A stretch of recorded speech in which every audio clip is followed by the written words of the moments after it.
About a year ago, I completely changed my life to become a Nevada resident, and 1 year later, I blew the whole thing up. I was back in Michigan, selling my house, fully committed to living life on the road. Nevada made sense. No state income tax, it's nomad friendly, and it literally checked all the boxes. So I sold everything, packed up, and started building a life around that decision. But on the way back to Vegas, something happened that I still think about today. We were already on the airplane, getting ready to take off, when a flight attendant raced down the aisle to the back of the plane. I looked back, and there was complete chaos. An older man, probably in his late 80s, early 90s, was completely unresponsive. 4 guys had to carry him off the plane. And in that moment, I remember thinking, I don't think he's going to make it. Then right after that, a guy in the row directly in front of me goes into a full-on seizure. At that point, people were crying, panicking. They ended up deboarding the entire plane and replaced the whole flight crew because of the trauma that these events caused. And for me, that was one of those moments where I just didn't feel right to get back on that plane.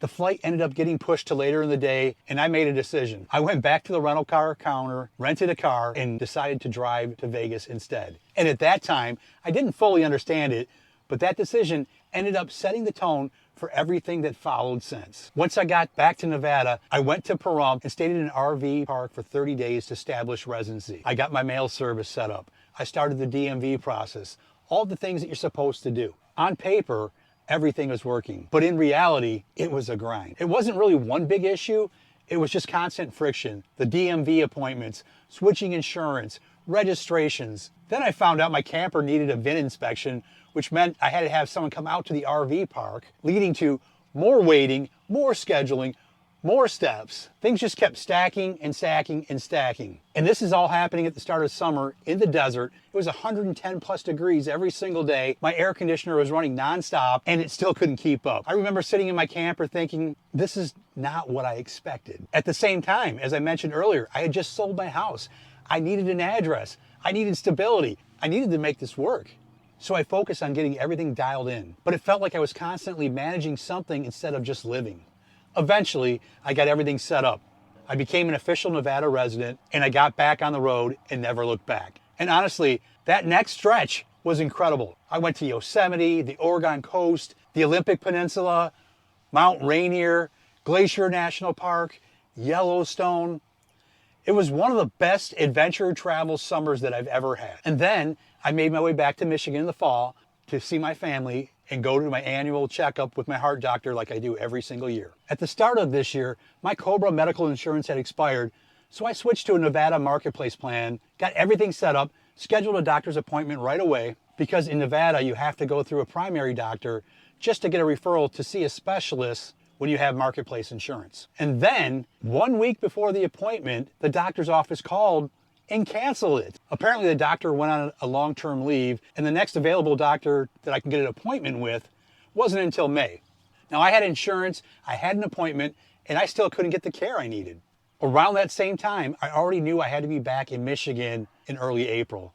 My second grandson was due on April 1st, and I wasn't missing that. So when that appointment got canceled, it actually opened something up. Instead of rushing back, I decided to take my time.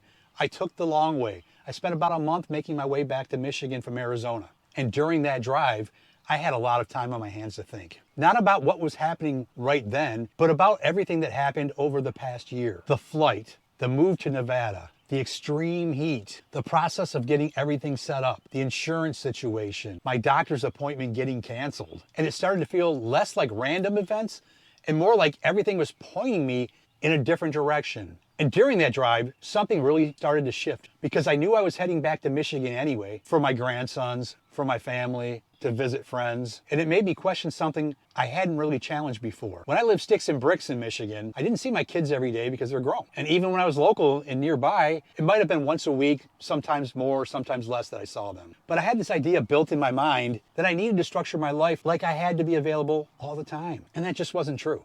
So instead of asking where should I live for this nomadic lifestyle, I started asking what actually makes the most sense for my life right now. And when I looked at it through that lens, things got really clear. The Nevada setup wasn't solving my biggest problem. My medical insurance only worked outside of Nevada if there was an emergency, which is the same situation as it would be in Michigan. But the difference is, in Michigan, I can go directly to my heart specialist that I've been seeing for over 6 years without needing a referral and without waiting. And the tax advantage that made Nevada attractive doesn't really matter because I'm not making any income. So I made the decision to switch everything back to Michigan. Because deep down, that's also my home. I mean, I was born and raised here, guys. But I still believe in this lifestyle. I still believe in being on the road, and I'll be on the road shortly. But the way you set your life up has to work for how you actually live your life, not just the version that I imagined for myself. And for me, right now, this just makes the most sense. If you've enjoyed this video, be sure to hit that bell and subscribe. I'd really appreciate it. And remember, as always, to roam free, explore more, and keep spreading those good vibes wherever you guys go. Peace.